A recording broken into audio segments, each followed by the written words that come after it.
Welcome to combustion calculation. Today we'll be learning about the combustion calculation considering a solid fuel.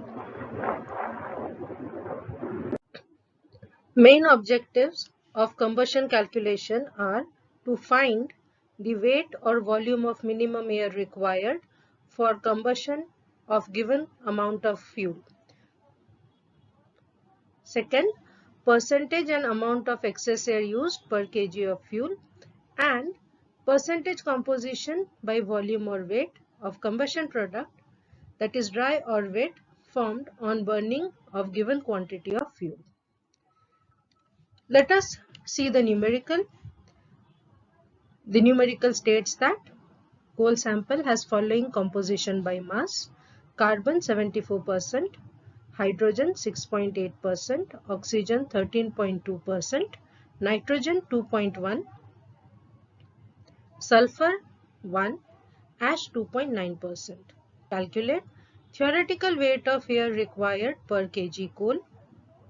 Second, volume of air required per kg of coal at NTP. Third, percentage volumetric composition of dry flue gas if 20% excess air is supplied. So we begin with solving this numerical by assuming that our calculation is taken as 100 kg of fuel. So we put the first statement as let the basis of calculation be 100 kg fuel. Since we are considering 100 kg of fuel, so the percentage is directly taken in terms of weight, that is kg. We build up this table where we have constituents, weight given in kg, molecular weight of each and every constituent, and then we'll be converting this weight into kilomoles. So here in case of carbon, we are having 74 kg of carbon divided by 12, which is the molecular weight of carbon. We get 6.17 kilomoles of carbon. If you look at the reaction, we know that 1 kilomole of carbon reacts with 1 kilomole of oxygen, forming 1 kilomole of carbon dioxide. So if I have 6.17 kilomoles of carbon, I would be requiring 6.17 kilomoles of oxygen, and carbon dioxide produced would be 6.17 kilomoles. Similarly, in case of hydrogen, we have 6.8 kilomoles of hydrogen. We divide it by 2, which is the molecular weight of hydrogen. We get 3.4. 1 kilomole of hydrogen, it reacts with half kilomole of oxygen, forming 1 kilomole of water. So if I have 6.8 kilomole of hydrogen, we would be requiring half of it as oxygen, that is 3.4 divided by 2, 1.7 kilomoles of oxygen. Sulfur 1 divided by 32, molecular weight of sulfur 0.03 kilomoles of sulfur. Sulfur also reacts in similar stoichiometry as that of carbon. So 1 kilomole of sulfur will react with 1 kilomole of oxygen, forming 1 kilomole of sulfur dioxide. So if we have 0.03 kilomoles of sulfur, we would require 0.03 kilomoles of oxygen. So we put 0.03 kilomoles of oxygen.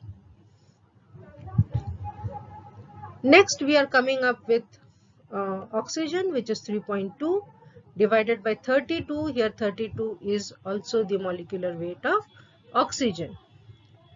So it is 0.14.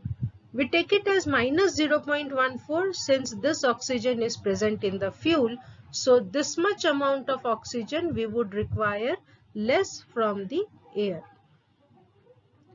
Oxygen does not have any combustion product, as this oxygen will be reflected as or reflected in combination with carbon, hydrogen or sulfur in form of carbon dioxide, water and sulfur dioxide. Nitrogen, which is 2.1 divided by 28, 28 being the molecular weight of nitrogen, the kilomoles is 0.08. Nitrogen does not react with oxygen, so we don't have any oxygen requirement for it, but this nitrogen will be reflected in combustion product, so we have taken this in the combustion product. Ash, it does not form any flue gas, so we are ignoring it. Now if we sum up all this oxygen required, then we get it as 7.49 kilomoles of oxygen per 100 kg of the coal. So finally our table, when you solve it, it will look in this way.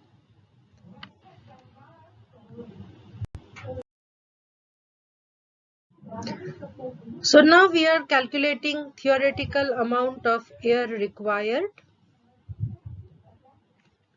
This is 7.49 into 100 upon 21. Let us see how did we arrive at this.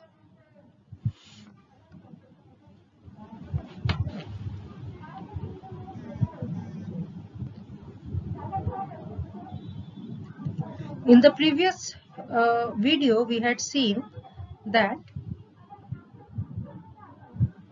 air and oxygen, if we take, if we have 100 air, out of it 21 is oxygen. So now we have 7.49 oxygen. So what would be its corresponding air? So what we are doing, we are cross multiplying. 7.49 into 100 divided by 21. This is what you see over here. This is 7.49 into 100 upon 21. Now there is a suggestion that while solving this numerical, it is always better that you do this type of cross multiplication in the rough work column. So here if you solve it,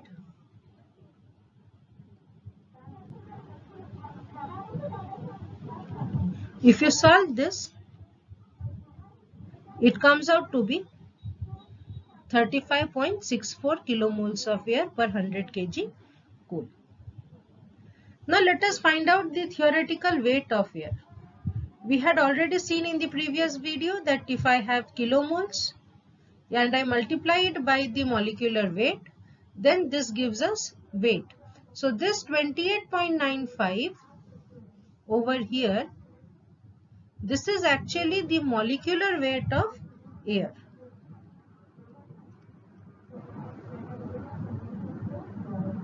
So here this 28.95, this is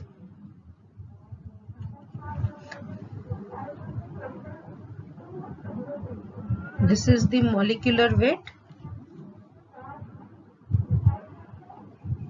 of air. So if I solve it, we get it as 1031.78 kg air per 100 kg coal.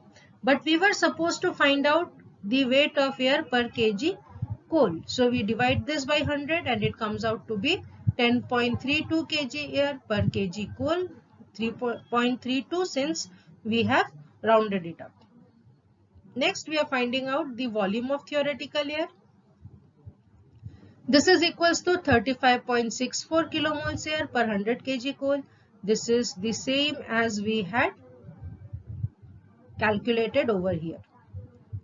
So now if we multiply it by 22.4, we get 798.44 meter cube at NTP per 100 kg fuel.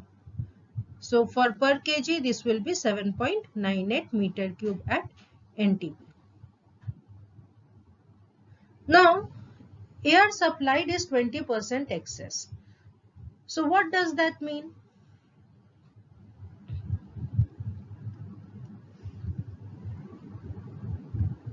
This means this is my theoretical air and this is supplied air. So if I have requirement of 100, I have been supplied 100 plus 20, that is 120 kilomoles of air I have been supplied. So suppose we have been requiring 35.64 then what would be the required here. So again this is a cross multiplication, 35.64 multiplied by 120 upon 100. So the actual air supplied is 100 plus 20, this is the 120 which we were talking about, upon 100 into 35.64. So this comes out to be 42.77 kilomoles air per 100 kg fuel.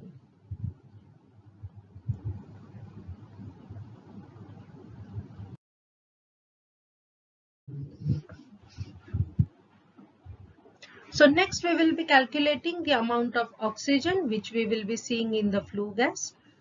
The oxygen is there because excess air has been supplied. So as you can see on the screen, since excess air is supplied, amount of oxygen not reacting with any constituent of the fuel will be seen as free oxygen in the flue gas, and so this calculation is necessary. Now what do we do over here?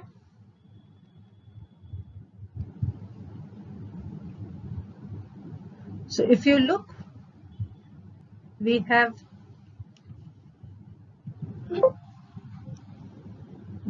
air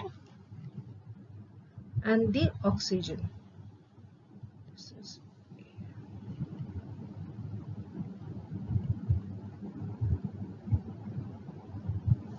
So for 100 we have 21. Now the amount of air which is excess, that is the air supplied, which was 42.77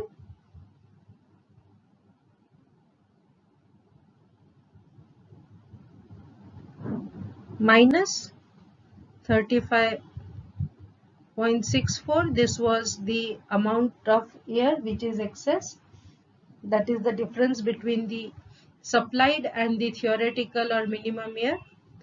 And then we are supposed to find out the amount of oxygen in this excess air. So it is 42.77 minus 35.64 into 21 upon 100.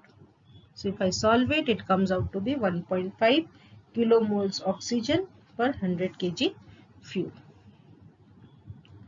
Similarly, we are supposed to calculate nitrogen. Nitrogen was there in fuel, but there is 79% of nitrogen present in air. So we will be calculating the total. So nitrogen total, it is nitrogen present in fuel plus nitrogen present in air. So in fuel, from the from this table over here, you can find that it is 0.08. So we have taken here 0.08. Now we are supposed to find out this nitrogen in this 42.77 kilomoles of air. So similar as we had found out in oxygen, like that likewise we'll be finding out nitrogen. In 100 kilomoles of air, we have 79 kilomoles of nitrogen. So air supplied to us was 42.77. So the amount of nitrogen would be, again a cross multiplication. Here we have 42.77 multiplied by 79 upon 100. So if you solve it, it comes out to be 33.87 kilomoles nitrogen per 100 kg fuel.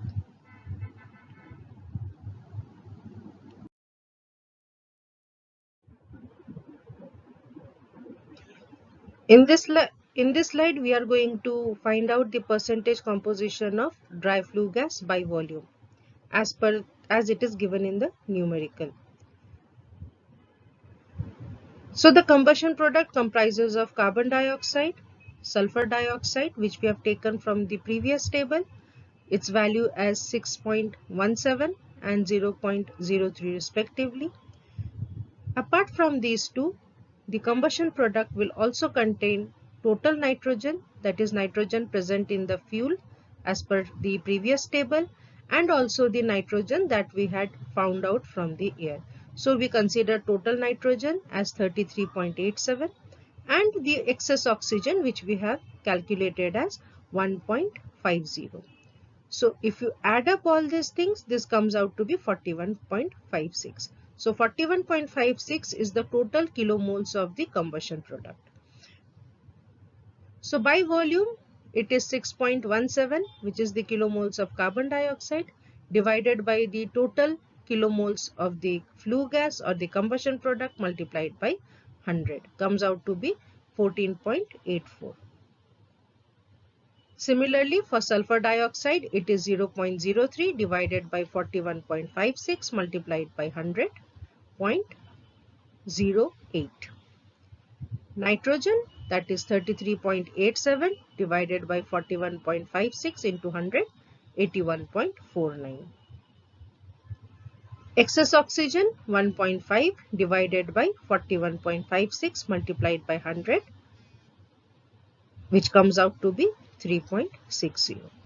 So in the combustion product, we find that the nitrogen has got the major share of nearly 80%, which is also evident since air has 79% of nitrogen. So thank you and all the best.